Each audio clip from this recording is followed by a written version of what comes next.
Chapter 16, Video 1. We're certainly headed toward the Civil War, and that's what our focus will be for the remainder of these videos. We'll start with the Wilmot Proviso. There was a congressman named David Wilmot who proposed that on any of the land we had gotten from the war with Mexico, slavery would not be allowed. It'll pass through the House of Representatives, where there were more northern representatives, but it'll be blocked in the Senate. We still had an equal number of slave and free states, so that meant there was an equal number of pro-slavery and anti-slavery senators. But what it does, what the Wilmot Proviso does, is it makes slavery a political issue from here until the Civil War. An idea for what to do about slavery was called popular sovereignty. It was the idea of Lewis Cass, but it'll be picked up by Stephen Douglas. And the idea of popular sovereignty is that the people would vote on whether or not they wanted slavery in any new territory. Now, this will happen with Oregon, and they will vote to be a free state. It brings us to the election of 1848. The Democrats ran Lewis Cass with the idea of popular sovereignty. The Whigs ran Zachary Taylor, who was running on his Mexican War record. He was a slaveholder from Louisiana. And then there was a third party called the Free Soil Party, who ran Martin Van Buren. And the Free Soil Party said that it did not want slavery to spread to any of our new territories. That was where they stood on it. Zachary Taylor will be elected. Now, we had talked about gold being discovered in California in 1848. And people will flood into California in 1849 looking for gold.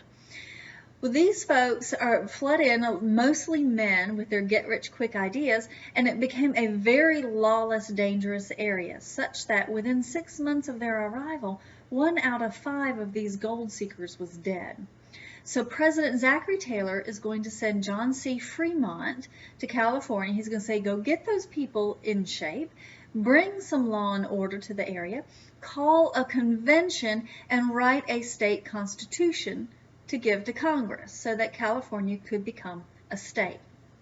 Fremont will do that very quickly, efficiently, effectively, get California in order.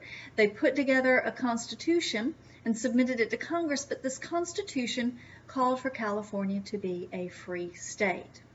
Now, the last law in the books dealing with slavery was the Compromise of 1820, or the Missouri Compromise. If you remember, Missouri came in as a slave state, Maine came in as a free state, and they set a line, the 3630 line, to divide slave and free territories in the land to the west. Well, this 3630 line will cut right through California.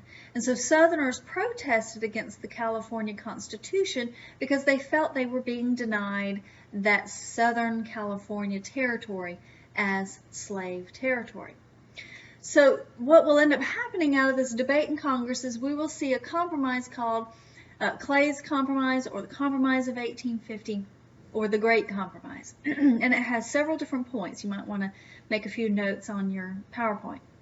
California would come in as a free state. It's hard to force people to accept slavery in an area if they don't want it, so California comes in as a free state. The southwestern territories that we got from the war with Mexico were guaranteed to come, when they formed, that they would be slave territories. Texas had been wanting their state debt to be paid, like other states had had their debts paid by the U.S. government. Texas wanted their state debt to be paid, but Northerners didn't want to pay it because a little part of Texas crossed over that 3630 line. Well, in this compromise, Texas will lose that little bit of territory over the 3630 line, and the government will pay their state debt. Also, in the Compromise of 1850, there would not be slave trade in Washington, D.C. Washington, D.C. is technically in the South, and so there was slavery in the nation's capital. But what was particularly offensive to northern congressmen and senators and so forth who were coming to Washington, D.C. to work was passing the slave marketplaces where slaves were bought and sold. And so in this compromise, they agreed that you could not buy or sell slaves in Washington, D.C. You could have a slave there. You just wouldn't have, the market there where folks would have to see slaves bought and sold. Also in the compromise was a new fugitive slave law, and I'll come back and talk about that in just a second. In this compromise, Congress will say that they do not have the right to affect slavery through interstate commerce. Now, Zachary Taylor, as a Southern slaveholder, thought that Southerners had given up too much in this, and so he said that this law would pass over his dead body. So let's talk about Zachary Taylor's dead body. He died on July 4th, 1850, our third president to die on July 4th. He had some gastrointestinal problem. Maybe he had eaten some bad food or drunk some bad water. We don't know for sure, but he died. Millard Fillmore was his vice president, and so Fillmore becomes president, and he was comfortable with the Compromise of 1850, and so he signed it. Now, back to the fugitive slave law. The old fugitive slave law said that a Southern slave owner would have to personally go north to find their slave. Then they'd have to take the escaped slave, they would have to take him into court and prove that he belonged to that master. Now, the way that they would prove that was through branding. The slave owners would brand the slaves so that if the slave ever escaped and there was a question about it, they could show the brand in court. Now, this was very time-consuming and costly for the slave owners, and they didn't like it. So the new fugitive slave law said that, it didn't have to be the slave owner who would go north. You could hire people to find your escaped slave in the north. You could write a letter to a business in the north and say, please find my slave Joe.